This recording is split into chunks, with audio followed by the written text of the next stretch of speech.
Mathematics के Hindi medium session में आप सभी विद्यार्थियों का स्वागत है।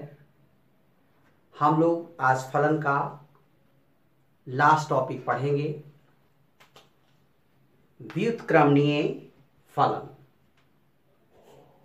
तथा फलन का प्रतिलोम। यही हमारा लास्ट टॉपिक फलन का है। व्युत्क्रमणीय फलन तथा फलन का प्रतिलोम, जिसको अंग्रेजी में invertible function and inverse of a function कहा जाता है। देखिए, इसका थोड़ा सा डिफिनेशन को पहले समझने का प्रयास करते हैं।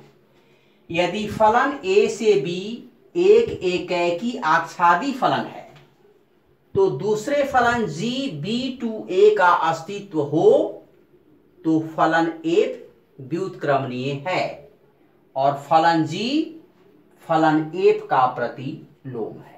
जरा सा इसको समझिएगा।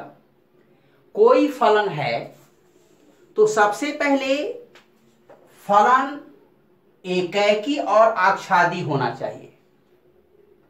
देखिए, function is mapping from A to B. फलन ए से बी में एक फलन ऐसा यह फलन है कि एकैकी और आच्छादी फलन है। एकैकी आच्छादी हमने पढ़ाया है। और दूसरा फलन जी ठीक इसका रिवर्स, ए से बी है तो बी से ए होगा, का भी अस्तित्व होना चाहिए। तो एफ क्या कहलाएगा? व्युत्क्रमणीय कहलाएगा। और फलन एफ का हम लोग क्या कहेंगे? प्रतिलोम कहेंगे। यहां पर ये समझ लीजिएगा कि दोनों फलन एक दूसरे का व्युत्क्रम होता है, दोनों फलन एक दूसरे का प्रतिलोम होता है, इनवर्स होता है। ठीक है, अब हम लोग इसको एक एग्जाम्पल से समझते हैं, उदाहरण समझेंगे। जैसे एक फंक्शन है एफ ए टू बी, इसमें 1 2 3 एलिमेंट लिया और बी में 2 4 6 एलिमेंट लिया। देखिए लिया है एग्जाम्पल कैसे, इसे जस्ट डबल एलिमेंट लिया है। ई 1 है तो 2 है, ई 2 है तो 4 है, 3 है तो 6 है। कहने का मतलब कि function of x is equal to हमने 2x लिखा। ठीक है, दूसरा फलन देखिए क्या है कि दूसरा फलन को हम लोग gy मान लेते हैं y के टर्म में, तो इसको हम लोग क्या लिखेंगे? y/2। देखिएगा, जरा सा समझिएगा कि इससे जस्ट ये हाफ है। ये 2 है तो 1 है, 4 है तो 2 है, 6 है तो 3 है। यानी फलन हम लोग gy = y/2 लिया हमने। तो यहां पर देखना है कि रिवर्स का मतलब क्या होता है कि कोई फलन f a to b है और दूसरा फलन b to e है, तो उल्टा का मतलब है कि जस्ट डबल है तो जस्ट हाफ है। ठीक है ना? इसको हम लोग लिख सकते हैं f इनवर्स y। ऐसा लिखने में कोई दिक्कत नहीं है कि यह fx = 2x है, तो इसको हम gx = x/2 भी लिख सकते हैं, है ना? इसको ऐसा भी लिख सकते हैं, अर्थात fx = 2x तो gx = x/2, ऐसा भी हम लोग लिख सकते हैं। यानी समझ लीजिए एक बात और को कि gx को, g जो फलन है इसको हम लोग f इनवर्स x से भी डिनोट करते हैं। gx को प्रायः f इनवर्स x भी लिखा जाता है। यानी दोनों फंक्शन एक दूसरे का क्या होता है? आपका अपोजिट होता है। अगर यह a से b है तो दूसरा हो जाएगा आपका b से a हो जाएगा। एक बात और समझना है हम लोग को कि इस तरह का फंक्शन कोई इन्वर्टिबल होगा, उसका प्रतिलोम तभी संभव है जब वह फलन आपका एकैकी भी हो और आच्छादी भी है। एक कंडीशन अगर फेल कर जाता है तो हम लोग प्रोसेस को आगे नहीं बढ़ाएंगे। कोई फलन दिया हुआ है fx = y, फंक्शन a से b में है, का प्रतिलोम ज्ञात करना है। तो इसके लिए तरीका समझिएगा। सबसे पहला तरीका क्या है? स्टेप 1 पर ध्यान देंगे। पहला तरीका क्या है कि फलन को एकैकी साबित करना है। एकैकी साबित सबसे पहला कंडीशन होता है। fx1 is equal to fx2 implies that x1 is equal to x2। इसका मतलब क्या हुआ, अर्थात फलन को क्या साबित करना है, एकैकी साबित करना है। एकैकी साबित करने का कंडीशन यही होता है। स्टेप नंबर 2 पर गौर करते हैं। दूसरा स्टेप में क्या होता है कि फलन का परिसर ज्ञात करना पड़ता है। देखिए, फलन का सह प्रांत दिया हुआ रहता है, हम लोग को परिसर निकालना होता है, क्योंकि एकैकी के लिए कंडीशन यही हो गया। और हम दूसरा स्टेप में आच्छादक साबित करेंगे, तो आच्छादक साबित करने के लिए जितना सह प्रांत होता है उतना ही उसका परिसर होगा। तो दूसरा स्टेप में क्या करेंगे कि फलन का परिसर ज्ञात करें, परिसर ज्ञात करें। इसके लिए fx इक्वल टू वाई, है ना। x का मान y के पद में निकालें। y का मान जो होता है, y का मान परिसर देता है, तो परिसर हम लोग निकाल देंगे। तो जितना परिसर होगा, यानी परिसर बराबर क्या निकल जाएगा, सह प्रांत। इंप्लाइज दैट फलन क्या हो जाएगा, आपका आच्छादी हो जाएगा, फलन आच्छादी हो जाएगा। अब हम लोग एक महत्वपूर्ण बात, अगर सवाल में पूछेगा कि दिखाइए कि फलन का प्रतिलोम संभव है कि नहीं है, तो सबसे पहले फलन को एकैकी दिखाएंगे। अगर एकैकी नहीं हुआ तो प्रोसेस को वहीं पर हम लोग रोक देंगे, आगे हम लोग नहीं बढ़ाएंगे, क्योंकि जब एकैकी है ही नहीं तो उसका प्रतिलोम कैसे संभव है। आप प्रतिलोम संभव है नहीं तो उसका व्युत्क्रमणीय भी संभव नहीं होता है। तो इस तरह से दोनों स्टेप आपका फुलफिल होना चाहिए। अब हम लोग सवाल की तरफ बढ़ रहे हैं। प्रश्न है fx equal to 9x square plus 6x minus 5 द्वारा प्रदत्त फलन, प्रदत्त माने गिवेन दिया हुआ, function is mapping from r plus, यानी सब वास्तविक संख्या पॉजिटिव -5 से इंफिनिटी पर विचार करते हैं, तो सिद्ध करना है कि f व्युत्क्रमणीय है तथा f का प्रतिलोम ज्ञात करें। जरा सा समझेंगे बात को कि कोई फलन व्युत्क्रमणीय होगा, इसके लिए हम लोगों को फलन को एकैक और आच्छादी साबित करना होगा। एकैक और आच्छादी साबित कर देंगे तो फलन व्युत्क्रमणीय होगा, और अगर फलन व्युत्क्रमणीय होगा तभी उसका प्रतिलोम संभव है। तो सबसे पहले हम लोग व्युत्क्रमणीय साबित करते हैं, इसके लिए एकैक और आच्छादी हम लोग साबित करेंगे। जरा सा समझेंगे सवाल को, सॉल्यूशन हम लोग देखेंगे। एकैकी के लिए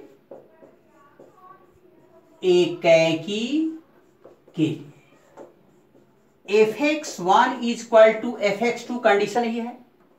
फंक्शन आपका दिया हुआ है fx इक्वल टू इतना, तो fx1 कितना होगा, 9x1 का square plus 6x1 minus 5 equal to 9x2 का स्क्वायर, यहां पर x2 रखेंगे, प्लस 6x2 माइनस 5। ये देखिए ये आपका कैंसिल हो जाएगा। दिस इंप्लाइज दैट 9x1 का स्क्वायर 6x1 माइनस 9x2 का square, side transfer, minus 6x2 equal to 0। यहां देखिए 9 कॉमन कर रहे हैं, x1 का स्क्वायर माइनस x2 का स्क्वायर, इसमें 6 बाहर करेंगे, x1 minus x2 equal to 0। इसमें देखिएगा a square minus b square, यानी x1 minus x2 into x1 plus x2 plus 6x1 minus x2 equal to 0, नीचे लिख सकते हैं। This implies that x1 minus x2 को कॉमन कर लेंगे, तो बचा क्या यहां, 9 इंटू दिस यानी 9x1 प्लस 9x2 प्लस 6 बचा इक्वल टू 0। यानी इसको हम ट्रांसफर करते हैं उस साइड, यानी x1 minus x2 equal to 0, therefore x1 equal to क्या हो गया आपका x2। आ गया कंडीशन। fx1 बराबर fx2 लेकर के चलते हैं और रिजल्ट हमारा अगर x1 बराबर x2 आ जाता है तो फलन क्या है, एकैकी है। यहां लिख सकते हैं दिस इंप्लाइज दैट फलन क्या है आपका, एकैकी है। एकैकी के लिए कंडीशन शुरू से ही हम पढ़ रहे हैं कि क्या साबित करना पड़ता है। अब हम लोग जरा सा इसको आच्छादी साबित करते हैं। आच्छादी या आच्छादक, आच्छादक साबित करने के लिए जितना फलन का सह प्रांत होता है उतना ही उसका परिसर होता है। तो देखिए फलन का सह प्रांत क्वेश्चन में दिया हुआ रहता है। देखिए function is mapping from this to this, ये आपका प्रांत हो गया और ये आपका क्या हो गया, सह प्रांत हो गया। यानी सह प्रांत तो दिया हुआ है, यानी जितना सह प्रांत है उतना ही हम लोग को परिसर निकाल देना है। तो परिसर निकालने के लिए हम लोग क्या करते हैं से समझिएगा। परिसर ज्ञात करने के लिए ऐसा लिख सकते हैं, आच्छादक के लिए परिसर निकालेंगे, परिसर इज इक्वल टू सह प्रांत। देखिए सह प्रांत यही है, परिसर निकालेंगे। How to find range, range कैसे निकाला जाता है। तो इसके लिए हम लोग कंडीशन क्या देखे थे कि fx इक्वल टू वाई और x का जो मान होता है y के टर्म में निकाल देते हैं और y का जो भी वैल्यू होगा वो सब क्या होगा, रेंज होगा, परिसर होगा। देखिए fx equal to y, function of x का value 9x square plus 6x minus 5 equal to y. ठीक है, implies that 9x square plus 6x minus 5 minus y is equal to 0। इसको ऐसा लिख सकते हैं 9x square plus 6x minus को बाहर करेंगे 5 प्लस वाई इक्वल टू 0। ये देखिए ये आपका क्वाड्रेटिक इक्वेशन हो गया, द्विघात समीकरण। द्विघात समीकरण में यहां पर देखेंगे कि a का वैल्यू है आपका 9, x स्क्वायर का गुणांक कहलाता है a और b का वैल्यू है आपका 6 और c का वैल्यू है माइनस 5 प्लस वाई। यहां से x का वैल्यू क्या होगा, minus b plus minus under root b square minus 4ac divided by 2a। यही होता है क्वाड्रेटिक इक्वेशन का formula, x equal to minus b plus minus under root b square minus 4ac।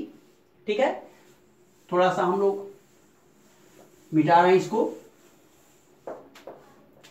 अब देखिएगा this implies that x equal to b का value यहां से उठाइए, ये हो जाएगा minus 6 plus minus under root b square देखिएगा कितना होगा 36 हो जाएगा, माइनस 4 a का वैल्यू कितना है 9 और c का वैल्यू कितना है minus 5 plus y divided by 2a का वैल्यू कितना है 9, माइनस 6 प्लस माइनस ये हो गया 36 और प्लस 36 माइनस माइनस प्लस और 5 प्लस y डिवाइडेड बाई हो जाएगा आपका 18।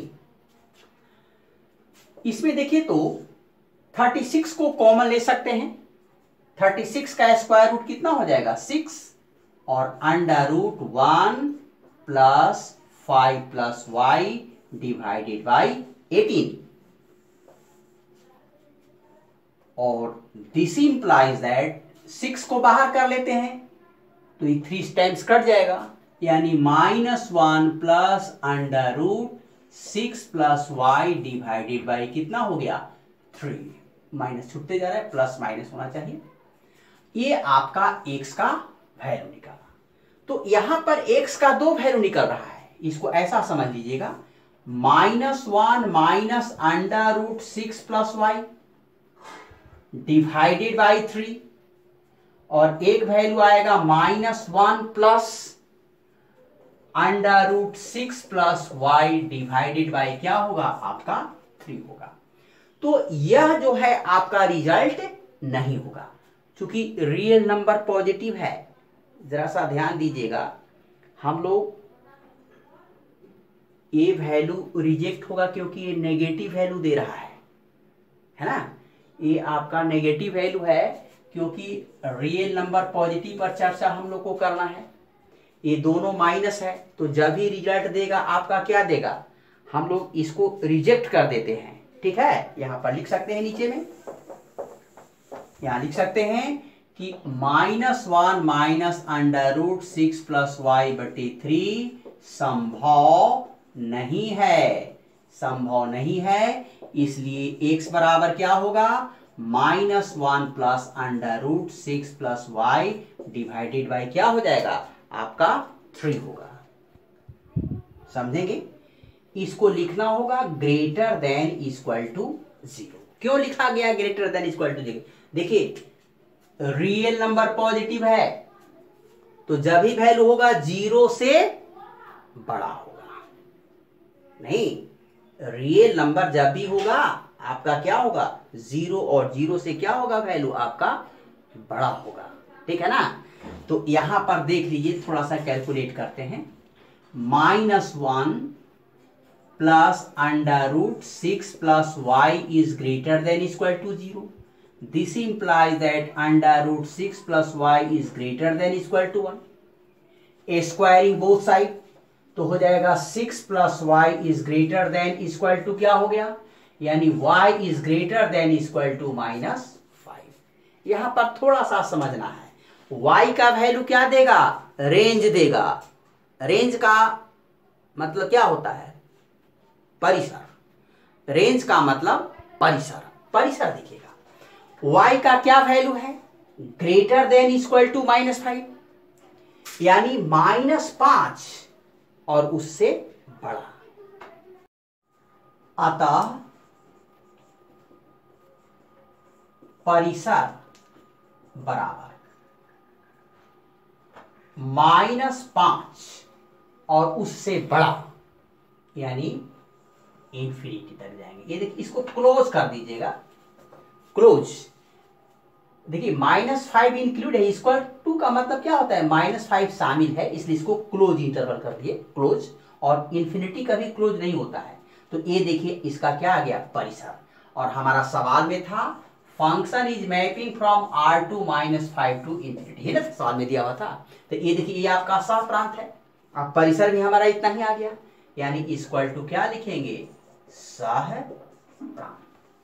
इसलिए फलन क्या है, आच्छादी है। आच्छादी है, इसका मतलब एक भी साबित कर दिए और आच्छादी भी साबित कर दिए। अतः इसका व्युत्क्रमणीय हो गया, है ना। रुक जाओ एक मिनट। अतः फलन एकैकी आच्छादी है। एकैकी आच्छादी का मतलब क्या हो गया, यह व्युत्क्रमणीय है, अर्थात यह व्युत्क्रमणीय है। अब इसका प्रतिलोम जरा सा देख लीजिएगा, प्रतिलोम दिखेगा। प्रतिलोम निकालने के लिए देखिएगा, प्रतिलोम अभी हमने ऊपर निकाल दिया है, x का जो वैल्यू दिया है -1 plus √6 plus y divided by क्या लिखा था हम लोग, डिवाइडेड बाई था कि नहीं था, 3 था। इसी को हम लोग लिखते हैं f इनवर्स y। अगर हम y के जगह पर x भी लिख सकते हैं, इसको ऐसा भी समझ सकते हैं, that is f inverse x is equal to -1 plus √6 plus x divided by 3। यानी x के टर्म में भी इनवर्स को आप लिख सकते हैं। तो ये हो गया आपका इनवर्स। देखिएगा कभी कभी क्वेश्चन में आता है, यही हो गया आपका इनवर्स। इस टर्म में y के टर्म में भी छोड़ सकते हैं, x के टर्म में भी आप सवाल को छोड़ सकते हैं, आपको रिजल्ट जैसे पूछ सकता है। अगर एक सवाल कभी कभी ऑब्जेक्टिव में ऐसा आता है कि f x is equal to है 2x plus 3 divided by x minus 3, तो एफ इनवर्स क्या होगा? एक नंबर में क्वेश्चन आता है तो कुछ नहीं करना है, ऑब्जेक्टिव क्वेश्चन देता है तो f x is equal to y और यहां से 2x plus 3 divided by x minus y equal to y, 2x plus 3 is equal to xy minus 5y. This implies that 2x minus xy minus 3 minus 5y, x को बाहर कर दीजिए, 2 minus Y minus 3 minus 5y और x is equal to minus common कर लीजिए तो हो जाएगा 3 plus 5y divided by 2 minus y और माइनस को नीचे कर दीजिए, यानी x is equal to 3 plus 5y divided by y plus 2. यही आपका इनवर्स हो गया. इसी को ना लिखते हैं एफ इनवर्स y. तो ऑब्जेक्टिव क्वेश्चन बिहार बोर्ड में पूछते रहता है, हो सकता है लगता है कि इस वर्ष बोर्ड में बिहार बोर्ड में दिया है क्वेश्चन, तो इस तरह से एक नंबर का क्वेश्चन इनवर्स निकालने के लिए ही पूछेगा. और अगर लॉन्ग में पूछेगा तो आपका व्युत्क्रमणीय साबित करना पड़ेगा और अगर व्युत्क्रमणीय है तब उसका प्रतिलोम निकालिए. एक मिनट, कंडीशन को फिर से थोड़ा सा फीडबैक ले लेते हैं. सवाल में कहेगा कि फंक्शन को व्युत्क्रमणीय साबित कीजिए, तो पहले आपको एकैकी साबित करना है, फिर आक्षादी साबित करना है, और एकैकी आक्षादी है तो व्युत्क्रमणीय है और तभी उसका प्रतिलोम संभव होगा. इसी तरह से आपको सवाल को आगे बढ़ाना है. विद्यार्थियों के लिए बहुत ही खतरनाक स्थिति है. जिस स्थिति में अभी पूरा दुनिया चल रहा है उसके अनुसार बहुत ही दयनीय स्थिति है. इसलिए ज़्यादा से ज़्यादा इस वीडियो को शेयर करें, लाइक करें और सब्सक्राइब करें. बहुत बहुत धन्यवाद.